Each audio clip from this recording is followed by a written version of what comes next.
Welcome to this episode of the Montpelier Happy Hour here on WVEW 107.7 LP Brattleboro FM, your community radio station. I am your host, Olga Peters, and we have today regular contributor Emily Kornheiser, who is one of three representatives to the town of Brattleboro, as well as Matt Dunne, who is the founder and executive director of the Center on Rural Innovation, located, I believe, in White River Junction. Is that correct, Matt?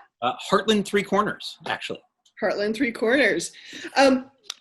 So glad to have you today. And one of the things we're going to talk about with Matt is some of his organization's findings around rural employment in the wake of COVID.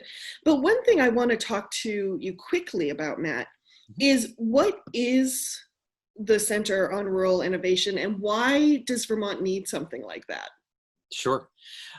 So the Center on Rural Innovation was created in 2017 to address the rural opportunity gap. We have, over the years, urban and rural places have traditionally actually tracked each other economically. Sometimes one will do a little better, sometimes one will do a little worse, but they've basically tracked over time. That all changed in 2008. And with the Great Recession, rural and urban places just diverged in their economic trajectory. Urban places came roaring back to their pre-recession levels, and rural places did not. And there was a few drivers to that. The automation of traditional rural jobs. The second was globalization through both policy and technology that allowed for larger companies to look for lower cost labor, not just in lower cost rural America, but lower cost places across the globe. And the third was the decline in entrepreneurship, which had been falling for the 30 years prior to 2008. And what that meant was that when the economic shock of 2008 happened, the outsourcing to other parts of the world accelerated, automation accelerated, but there also wasn't the farm team of companies to come in behind the ones that would naturally, go away when there is a recession. And so coming out of the 2008, there were definitely winners and losers in the economy. The winners were largely focused on digital economy jobs, the benefit of automation, which was almost exclusively in urban places, and rural places took the hit.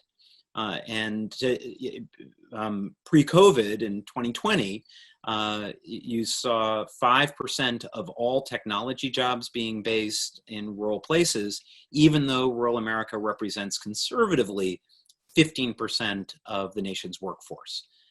So that gap alone accounted for this huge differential in wages, in employment, and other things like the demographics in various parts of the country. So we started the Center on Rural Innovation to hit those issues head on, to be able to make sure that we could build digital economy ecosystems in rural places. We started with a pilot in Springfield, Vermont, which had been, the machine tool and innovation capital of the country. For 40 years, it had the highest per capita income in the state of Vermont until it didn't. And it definitely took the hit of machine tool finally, for all intensive purposes, leaving for good around 2000. But they also had built gigabit speed internet, fastest broadband speeds in the world to the home. They just hadn't figured out how to leverage that for economic renewal. So we started with that work in Springfield. We were then able to receive funding to start bringing that work to other parts of the country of building digital economy jobs, as well as scalable tech companies that were locally grown, and be able to create a network. Because we also believe that in this early stage of transitioning rural economies, we're going to have a collaborative, right? Because there isn't quite the deal flow or the talent flow in any individual rural community. But if you create a collaborative, like we're doing, you get network value. And so that's part of our whole effort. So we're headquartered in Heartland Three Corners, but we're working with communities across 18 states and just finding unbelievable leaders, people like Bob Flint, who we were talking about before the program, who are committed to their community's economic future, but also understanding that they have to change and embrace jobs for the future. I'd love to just drill a little bit down into something before we move into the study. Okay. When you mentioned the decline in entrepreneurship, I think when people first hear that off the cuff, it sounds as if like people just weren't being as creative as they used to be. And so I want to name that entrepreneurship is not just this magical spirit that we talk about in politics, but in fact is an ecosystem that was dampened by troubles with access to finance, with deep consolidations in markets and opportunity. And so it's, when I think about the network that you're hoping to create, it's really creating an ecosystem for that rather than just people's magical creativity. Because lots of people are creative, but only some people have access to capital. Right. And in order to have a thriving entrepreneurial ecosystem, you've got to be intentional about it, right? You've got to your point, it has to be, understanding how that can work. In some ways, having people who give permission for folks to take a risk, and then to make sure that there is true access to capital that is democratized. Thank you. So let's dive into the report that the Center on Rural Innovation did around employment impacts and COVID. One thing I found interesting is that it seems in both, now actually I wanted to clarify this. You talk about non-metro and metro areas. Are they all in rural communities? Or are you talking New York City versus Brattleboro? So, one of the challenges with being an organization that's committed to rural is the wide-ranging definitions of what is rural. And it's always funny to me when I have people on the one hand saying, "What, you're doing work in Springfield, Vermont? That's not rural." Yeah. And then other people to me say, "Oh, you're doing rural, so you mean like St. Louis?" And I'm like, no, not that. That is not what we're doing. So there is, and then the federal government actually doesn't help, which is usually the arbiter for how you define different things along geographic and demographic trends. And we have counted no fewer than 20 different definitions of rural, some of them in conflict with one another. So, and I think especially in Vermont, and I imagine this might be true in other rural states, the rural is very much a felt experience rather than a demographic experience. And so I'm a member of the Rural Economic Development Caucus in the State House, and I get teased a little bit like, "Oh, you're from Brattleboro, you shouldn't be here." And I'm like, well, I live on a dirt road with no cell phone service. And so I think I should be here because those are the problems of rural economic development. Similarly, when we talk about small businesses and micro businesses in Vermont, when we talk about small businesses, people are thinking of, 5 to 10 employees, when in fact, small businesses in America, we're talking about, less than 450 employees sometimes. Exactly. So yeah, so I appreciate that we're spending this time in definition land. Yeah. So we actually think that the Center on Medicaid and Medicare actually does the best job of differentiating between urban and rural. We haven't figured out why they got that granular, but they seem to do it right, and it passes at least a straight face test. But in broad strokes, we're looking at communities between 5,000 and 45,000 in size for our work, not for the impact. I mean, obviously we're headquartered in a community of 3,500 people.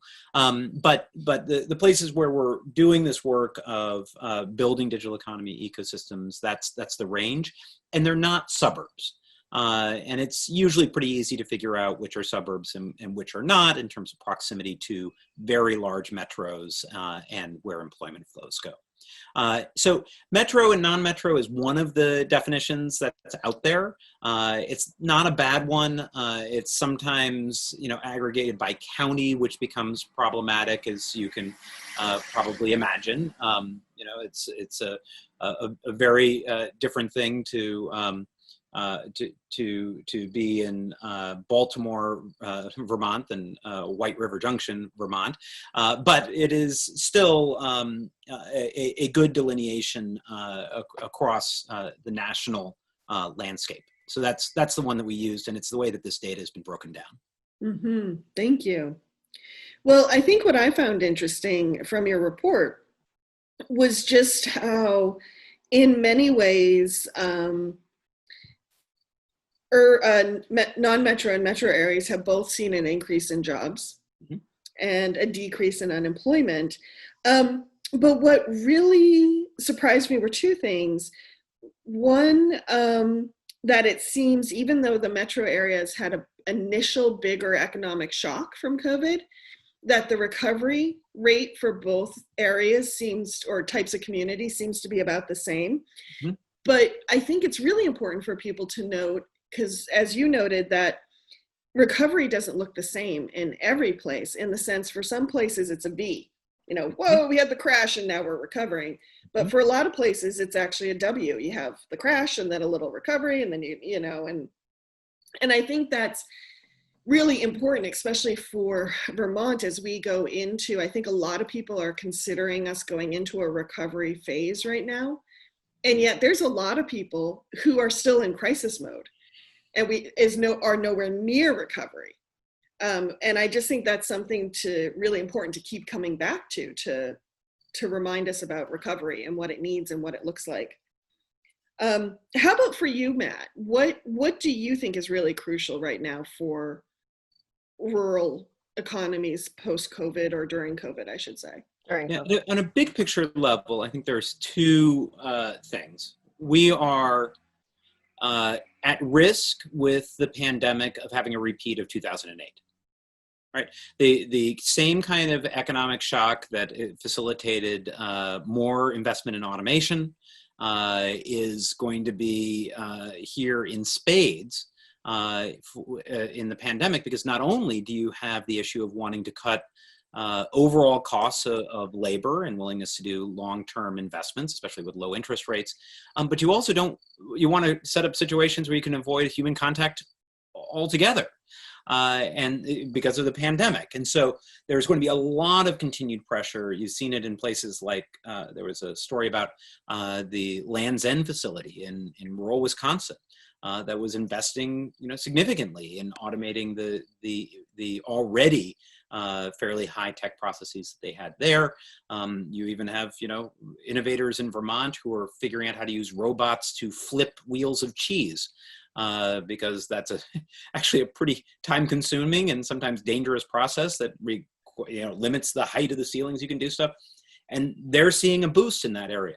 We need to understand that that has implications, and ideally that we can get ahead of that, because it could lead to this kind of division happening again along geographic lines. The opportunity is that people are rethinking where tech jobs can take place. And that's true for larger tech companies who are suddenly abandoning their dogma that everyone has to be sitting in the same, set of city blocks or whatever it is, and having worked for one of those tech companies from White River Junction, Vermont, by the way. And I had colleagues who didn't realize 5 years into us working together that I wasn't living in California. This is a doable thing, but there is now a force function to open that aperture. And in some cases, companies saying that they're going to switch to that permanently. And that creates a real opportunity for looking at talent and the kind of creative contributions to the tech economy happening from anywhere. But then there are some other, challenges that are associated with this. We are seeing evidence that people are moving with their tech jobs, so specifically independent contractors who are in the technology profession, moving to rural places. In fact, we saw a 300% increase in the number of independent technologists saying that they were living in rural places versus urban between February and May. And we saw increases in employment in a lot of rural places, but you didn't see as dramatic a decrease in unemployment. Yeah. Mm-hmm.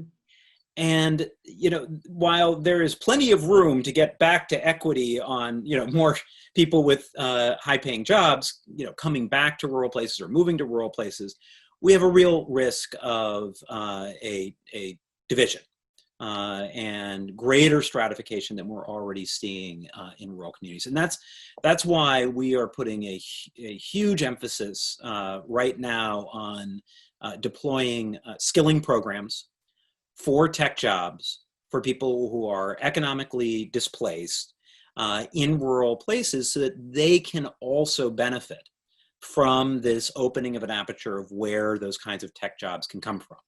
Now, there are lots of challenges with that, especially since tech companies are not used to onboarding new employees, particularly newly trained employees, without being in person. They're going to have to figure it out, right? If Zillow is gone all remote, they're going to need to figure out how to bring on new people without everyone sitting together. But so can I think we need to jump in for a second? So before people would even need to onboard people, they would need to be interested in hiring people. And so we see this huge influx of folks who already have high-paying tech jobs who are moving here. And I have seen some evidence that hiring processes seem to have words that are much more open, don't have to be located here. But how folks in rural areas would have any way of actually accessing those jobs, whether it's because they have skills or not, but also whether or not they have the connections to be making those, and how the folks who are moving here with their financial privilege, their educational privilege, their lack of knowledge of the real estate market privilege, all of those things, those folks that are moving here, how can we really make the most of those new Vermonters to make sure that the folks who are already living here are gaining those connections to find those jobs? Nat, before you answer that, I just need a little clarification from Emily, if you don't mind. So when you're talking about connections and the folks who are moving in, it sounds to me like you're not just talking about skills like can someone code. You're talking about kind of social capital and relationships, it sounds like. Social capital, relationships, permission to seek something, knowing where to seek something, just being able to access the entire social and intellectual sector to seek those jobs, which is more than just the knowing someone who's in that position, but also even knowing how to navigate what a resume would look like for that sector, for instance. And it sounds to me too, like if someone's a remote worker and they're moving to their home and they're staying in their home, they're not necessarily making connections to the local community. So there's that divide there. And they likely don't even know that there's a local community to make connections to. We are, famously closed to outsiders. It's like, in some ways it's a secret language to even figure out when your garbage pickup is, right? Or like, there's no name for the street, but it's the street that used to be this other street where the Murrays lived or whatever. Yep. So a new person coming might not be accustomed to living somewhere where there is community and tradition and connections. And so to even know to go out and seek that would be a revelation. Great. Thank you. Sorry, Matt. I needed all that in my head. No. It's super helpful. And we need to recognize our shortcomings as a state in terms of assuming that everyone knows all the traditions and where the everything is, including the swimming holes in hot days of August and all of that. And so I think there's a couple of answers to your questions. One is that what what I think is true across the folks who are working at the Center on Rural Innovation is that we're all people who have deep roots in rural, but also recognize we've had the privilege of being able to work for national caliber organizations. And what I think gets us up every morning is to figure out how to make that bridge. Mm-hmm. How to make that bridge to, access to understanding how to look for jobs, how to be able to talk about your past experience in a way that is going to be recognizable by a recruiter at a company. I mean, one of the classic examples are people with military service who actually have incredible skill sets for technology jobs.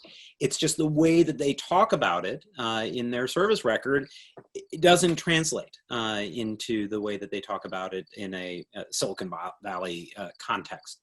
And so there is a lot, that's the work that we're doing every day. And I can't tell you that we have figured out all the solutions to it, but we're having the chance to really try various pieces. The other part on community is core to our work. It's a little more difficult in the pandemic, but it's not impossible. Because we do, actually, at the end of the day, we joke that the real core to rural economic development are the 3 Bs, which are broadband, blues, and beer. I was scared you were going to say beer. Okay. And if you can, I can't help myself. I know but it's there is the social dynamics are so important to create community, to create culture, including in a tech culture environment, and to be able to make sure that is inclusive from the get-go. Mm-hmm. And so there is a lot of the work that we're doing at the Black River Innovation Campus that is ensuring that people know that there is a way to connect to a community of other technologists, and that there is a way to be a part of a virtuous cycle. Whether it's on investment or mentorship, or being a part of a co-work space, which is bigger than just having a desk with a super fast internet connection. So that's very much a part of what we can do and what we need to do in order to be able to have this this concept of building inclusive digital economy ecosystems be successful. When speaking of beer, I'm curious if any of this work, if it's possible to not just shift the experience of people who are seeking work to give them, say, the code switching skills to be operating and permission to be operating these other environments, but also to be working with larger technology companies and investors to actually have the cultural knowledge to be accessing rural folks on the terms of rural folks. So rather than at the risk of extreme stereotyping, I'm going to say, instead of asking rural folks to start enjoying IPAs, do you ever ask investors to start really drinking Budweiser? So we do, and we own that need to be able to make that shift. Why would companies want to make, that's the part I don't understand. Like, what incentive do those companies have to make that shift at all? Like, I feel like we're the sort of the beggars out here in rural America. No, because there's still a desperate need for talent. Okay. Look, and I think on their best days, technology companies understand that they are creative enterprises. And if they are missing out on the creativity of let's say women, and have been lousy at actually recruiting and creating welcoming environments for women in their ranks of coders and software designers, they're missing out on half of the perspective of the country. Mm-hmm. Same with underrepresented minority communities that are out there and are consumers and need to be a part of that creative process. And I would say the same is true for geography. it was an eye-opening experience working at Google, particularly working with data center communities that were almost all rural. Mm-hmm. The assumptions that many folks who had never spent any time in rural were coming to those places with were completely off, including whether they could find talent there. And we were successful in convincing them to actually take a look at people who had non-traditional education backgrounds. And it turned out we found amazing, data techs and others in these rural places that could unpack a kernel faster than anyone else, even though their job history had been, as the assistant IT director at the local high school. So there is a large incentive for them to do this, especially once they get over the fact that, yes, you can do dynamic, collaborative, high bar work anywhere in the country. But Emily, as we're owning some of our own issues of bias in rural places, we've also found fascinating is that there are actually a lot of technology jobs locally, usually in non-technology companies like banks, universities, and others, and they don't hire locally. They actually go and hire, some hipster from Brooklyn at probably 3 times the cost they would have to, because they don't recognize that there are actually technologists here, whether they're technologists who are, working from their spare bedroom for a large San Francisco company, but would be much happier doing their, data science or coding or whatever for a local enterprise. Or that could be coming out of one of our programs. And so we've been doing a lot of matchmaking in that direction, or helping grow awareness of what's actually available right here locally in terms of tech talent. We had a university we were working with in Kansas who was saying, we would be placing more of our computer science graduates locally if we only, if there was only demand.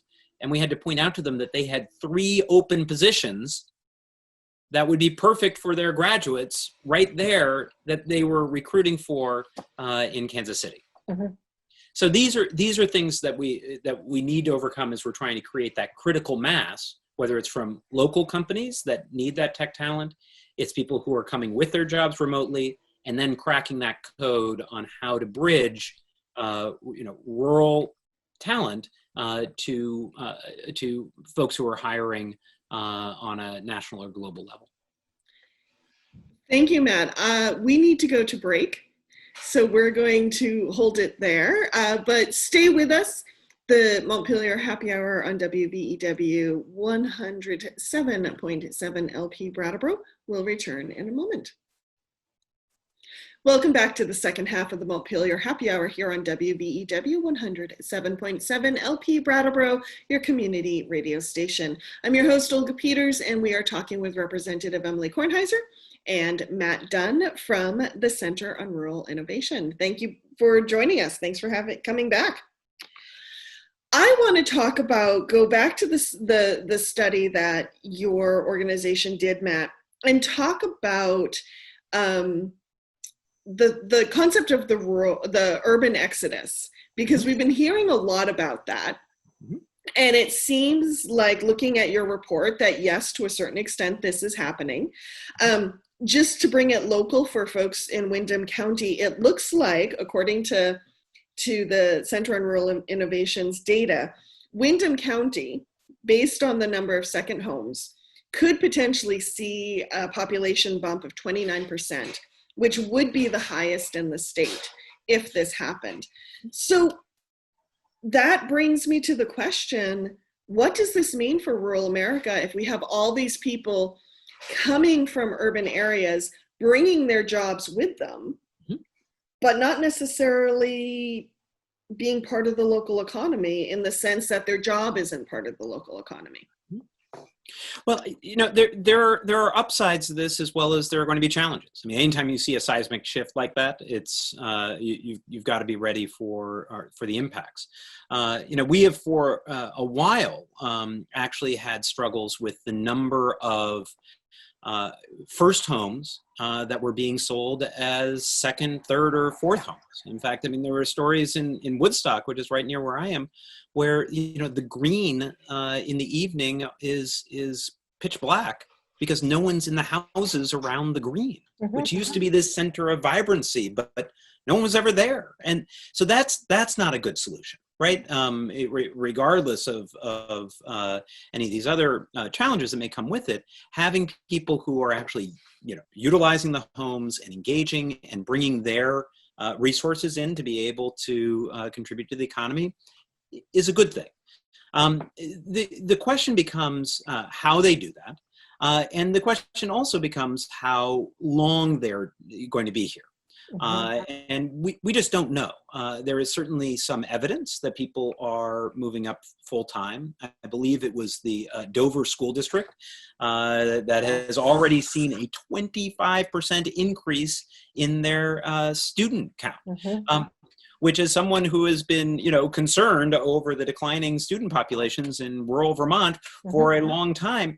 That's great news on a variety of levels. But that's not going to happen uniformly, and we have to really see whether or not, how this all settles out. We definitely know that people moved up to their second homes. Many people bought houses, sometimes sight unseen, driving up the demand and the cost of these houses, only to your point earlier.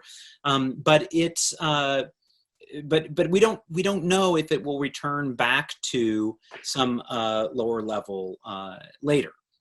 And then the question is, how do you welcome the folks who are coming with their jobs in a way that they can be productive members of the community? Because again, that's how Vermont has been able to succeed as well as it has over the years, even though we haven't had, huge, concentrations of wealth. We have actually been careful about boom bust cycles, types of development and that kind of thing. It's been that sense of community and making sure that folks are actually a part of the whole that they're in. That's harder than social distancing, but we can. But it's going to be the test of whether or not this is successful for Vermont. The Vermonters that I know tend to interact with tourists in a very different, welcoming way than they interact with new community members. And I think in both cases, they're very welcoming. It's just a very different kind of welcoming. And so I think a lot is going to depend on whether folks who are sort of converting their second homes into primary homes, if they're interested in sort of staying in a tourist lifestyle full time and just happening to work. In terms of what that will mean for both the types of investments they'll make in our economy, whether it's just going to be sort of, tchotchke stores, restaurants, and those are all revenue, and revenue is great. And certainly Brattleboro's economy is quite dependent on its tchotchke stores and restaurants.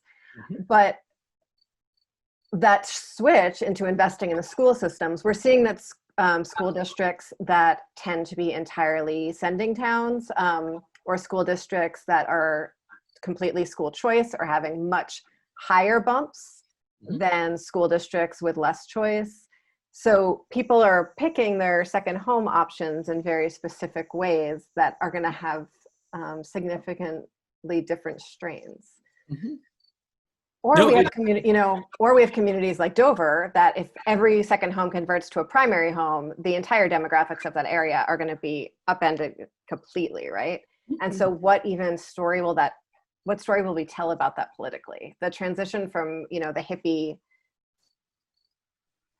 hippie migration, I guess we could call it, it took more than a decade for, it probably took an entire generation for that generation of folks who came here to really become Vermonters and for people to really appreciate their contributions to the community and for them to start making contributions economically to the community. Well, and also to realize that standing up and speaking 7 times at your first town meeting might not go over well, right? And I have deep roots that go back many generations in the Northeast Kingdom, but my father didn't grow up in Vermont, and when they came up, there was a transition process that they had to make, as well as the community, and understanding what the importance of how they could contribute without necessarily, compromising or damaging the values that they had. So I think it's going to be very interesting how these work through. And you have when people make it through their first mud season, that's not in a pandemic, is always an enlightening moment, and such things. But I'm hopeful. I believe that we are in a place where there's been a lot of there's been a lot of exodus of particularly younger families and younger people, and the potential for that changing, I think, is great.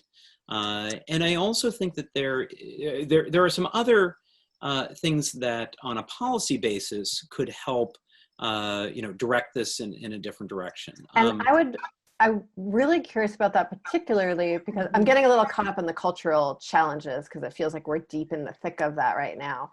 But so much of our investments as a legislature have been in sort of propping up what was, instead of thinking about what needs to be or what will be. Sure. And so really curious to hear from you what policy shifts and what investments might be needed to really think about what a post-COVID or mid-COVID economy could look like. Yeah. So let me give you just a couple of thoughts, and I've shared this with folks from the legislature who have asked over the last year. One is obviously broadband. I think that one of the other big indicators that any realtor will tell you when they're hearing from folks about, I need to buy a house in Vermont and get out of New York City, is, will I be able to connect to the internet? And fortunately, there have been innovative, small telephone companies like Waitsfield and VTEL, as well as innovative social enterprises like EC Fiber, that have been out there showing models for delivering world-class broadband to communities. We're not there yet, but there's been some excellent progress, and frankly, the legislature has stepped up with resources to make sure that those kinds of pre-development grants can happen to allow for that planning to move forward and to move to actually building that infrastructure at an accelerated rate. The second is around housing, which is definitely it was a concern before, and is going to continue to accelerate as more people realize the amazing place that we have in Vermont, and decide that they want to be a part of it for the shorter or long term. And I think that there is, certainly an ongoing commitment to bonding for dollars to accelerate that housing investment that we've actually seen in the last couple of years. I also think there's ways to diversify the kinds of housing that the state is investing in. We absolutely need to have investment in permanently affordable housing. Must happen. We've got to get there. But there are also ways that the state could incentivize market rate downtown housing. That could allow for a variety of different kinds of investor types to come in to put real resources into livable, walkable communities in our smaller downtowns, and give options for folks. So it's not either permanently affordable, or you've got to be able to pay $600,000 for a house, right? There's lots of room in between. And we've talked about the missing middle quite a bit, and had Laura Collins on the show, I think more than once, to talk about this stuff. Yeah. And so there's lots of room for that, especially in some of the communities that have been hit hard by the economic transitions. There's just not a lot of inventory for folks who are early professionals who may be, in a tech job that's local or remote or whatever else, or from here, to be able to have that place that they would want to live. And there's lots of buildings and capacity for it if we focus on it. And then the other piece is trying to figure out how to provide some level of incentive for people to move to places that have capacity for that kind of growth and for absorbing more folks, which is just not going to be the same across the board. And so we actually proposed a program that would allow for someone to have a reduction in their student loans if they purchase a home in a non-urban new market tax credit census tract. Right? New market tax credit census tracts are not perfect, but they're an interesting national demarcation of places that are struggling economically. And if we did that, I think we could, kill two birds with one stone.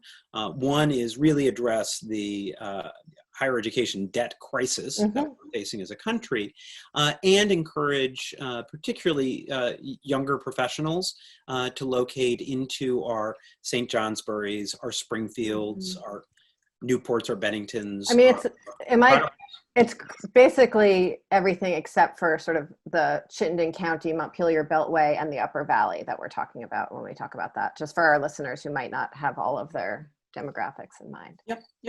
But it also includes some, rural places it includes Randolph. It includes some very rural areas that are struggling economically. I think most of the Northeast Kingdom would be included in that grouping.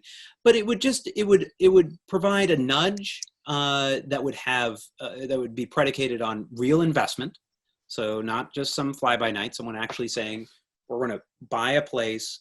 We're going to be here for some period of time, and we're going to put down some roots.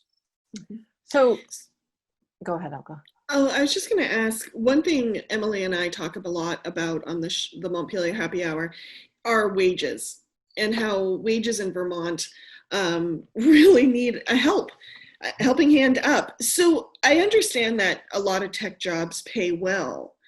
But how can we use this opportunity around tech jobs to kind of start raising wages in general? And how do we make sure that a company outside Vermont or any rural community isn't just looking at the rural community as an easy way to pay lower wages?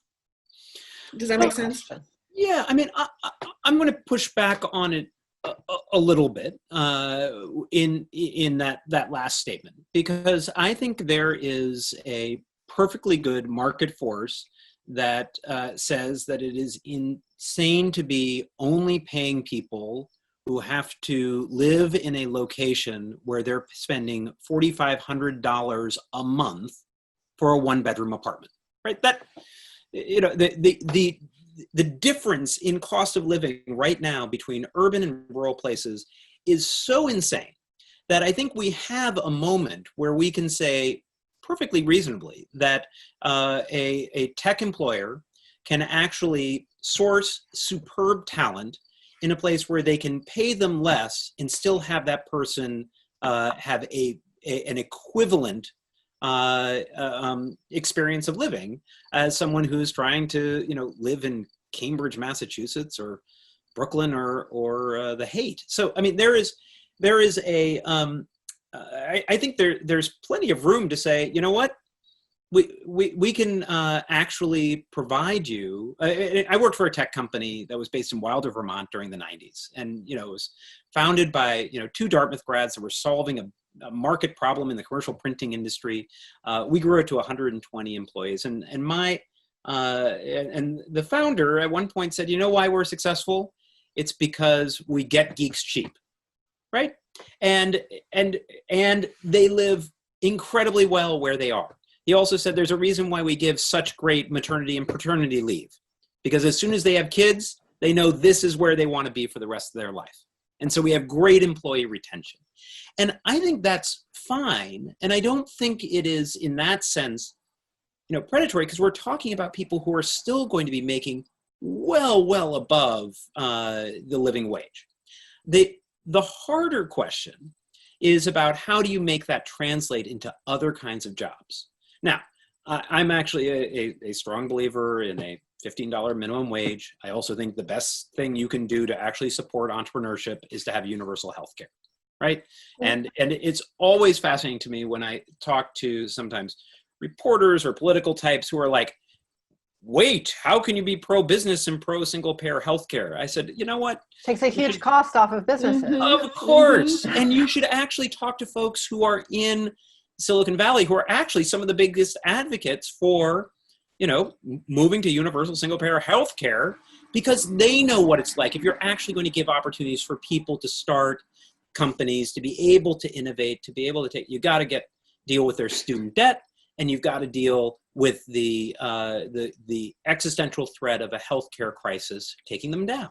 So, all of that aside, the fact that there is going to be higher wages in the communities, hopefully not dependent on one company, because we also get in trouble when we do that, that are able to have a diversified base and are being able to benefit from the automation that is coming. And I have many friends who say, "Oh, shouldn't we just stop, automation from taking place?" And I guess my response is, good luck, right? But we have plenty of innovative people that can actually embrace the jobs that are going to be the drivers of that innovation, just like rural folks did in the past. I mean, the technology that went into the first washing machines came from farmers who were trying to do other things with crops, right? And they were just noodling around. They said, this kind of works. And folks at the Extension Service were able to help connect them to ways to patent that technology. And then you had the Maytags of the world. We have to get back to that kind of an understanding that entrepreneurship can happen anywhere in the country. We just have to make that accessible. And then we need to make sure that we're doing things to lift all boats across the board. And so again, that's not necessarily an understanding that we need to get to. We need to really build the infrastructure to make that possible. Amen. Yeah. So we have just about 5 minutes left, but I know Emily wanted to touch base on innovation hubs. So what questions did you have for Matt? Thanks. So I think we have, one of the themes here is sort of the story we tell about our own communities, right? And I think one of the dangers that you mentioned with a huge number of folks moving here with jobs from outside is that we're going to sort of further the divide in our communities. And part of that, I think, is that we have a lot of people who might have a story of Vermont that's thriving because they're not aware of what's happening to their neighbors. And it's one of the things that's interesting about Vermont, the way our sort of housing is very mixed on each road, and I appreciate that. So when I think about the work that I did in innovation hubs back when I was traveling internationally and consulting on that, so much of that work and the original impetus around these innovation hubs was in countries that were really making a very large leap from one type of economy to another. We're very much an emerging market where folks had not, accessed smartphone technology before, where folks often hadn't accessed computers before. We were moving from sort of no phone, no copper lines to full cloud service. And so because we were making that leap, there was so much potential for growth. And so it was very easy to both excite people who had never had access to that kind of connectivity before, to have much larger markets for international companies to invest in. And so when I think of doing that in the context of rural communities that consider themselves developed economies, that were, are part of what is hypothetically one of the greatest economies on earth, how do you translate that in the absence of sort of all of the gaping hope and potential that folks in emerging markets see? Yeah, so it's hard, and it's hard for a couple of different reasons. One is the narrative that has started to get baked in, which is that the reason that rural places have not been able to succeed in building technology jobs is because that's not what they do. Right? That somehow something is baked into rural people's DNAs that they can't do coding or technology work. And it is, and it's prevalent both, in big cities who don't understand rural people, but it's also sometimes prevalent within rural communities and rural organizations. And, I have to say that there are sometimes when I go to, rural economic development summits, and I talk about the ability to build digital economy ecosystems, they say, "Oh, well, you're not talking about rural then." I'm like, what are you talking about, right? And I haven't said that we got to have people coming out of MIT, or that you got to have people who are working for big tech company here or there or whatever. I'm just saying technology jobs and innovation. So, and because it seems like it should be something that should be available, it then gets baked into this sense of, oh, there just must be something wrong with them. Mm-hmm. And so we're doing a lot more narrative shifting than I would have thought was going to be necessary. I've actually had people who have said to me, maybe you should take the word rural out of the name of your organization because it has such negative connotations. Mm-hmm. And I mean, Emily, you may have been ready for that. I wasn't, right? I was like, what are you talking about? It's an asset. It's great. It's excellent. But we've got a lot of work to do. Both, within, our own communities and organizations, as well as externally, to overcome that. Because I think, and I think it's because there is this notion that maybe the world isn't flat, but the U.S. sure is, right? Except it's not. Yeah. And while I deeply believe there, in the age of the internet, there should be no limit to where digital economy jobs and entrepreneurship should be able to take place.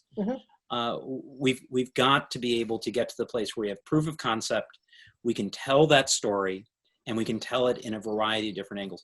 I mean, it's the same is true. There is a belief that when you're talking about rural America, you're talking about white America. Yes. Not true at all. Not true at all. Yeah. And in fact, if we're focused on equity and inclusion, if you are Black or brown and in rural America, your challenges to be able to succeed are even higher than most folks who are in similar demographics in urban places. So we've got some important, great work to do, but we need to overcome those, stereotypes, including stereotypes about ourselves and our community's capacities, as well as those external. And we think we're making progress. We got a lot of work to do, but that's become, I think, the biggest barrier to the success, along with making sure that we're, actually having broadband, which is the electricity of our time, which we have not quite solved yet. But even in those places where we have solved it, and lots of rural folks who've just used creative, innovative ways to get it done, it's still not having the immediate economic benefit that you might hope for. Thank you. We are out of time, unfortunately, but Matt Dunne from the Center on Rural Innovation, it was such a pleasure having you on the show today. Thank you for joining us. Thank you for having me. Emily, if people want to reach out to you, how can they do that? You can find me on emilykornheiser.org or on Facebook, Instagram, Twitter, only Emily Kornheiser in the whole world. And restarting weekly community forums via Zoom, 10 a.m. every Saturday. You can find the link to join me on Front Porch Forum on the website or on any of those socials I listed. Look forward to many more conversations. And as always, the Montpelier Happy Hour can be found on WVEW LP Brattleboro 107.7 every Friday at 2 p.m. and as well as our Vermontitude Facebook page and our Vermontitude SoundCloud page. Have a great weekend. How do we find you? Yes, Matt. Yes. Read this study if anyone really wants to read the study. Right. Our website is ruralinnovation.us. And you can find the study there under our recent publications, as well as other information on the work we're doing. Sign up for our newsletter, which is a monthly content-rich newsletter on the work that we're doing and that we're seeing and some of those narrative shifts. So encourage people to visit the site and get involved. Thanks. Thank you. Have a great weekend, everyone.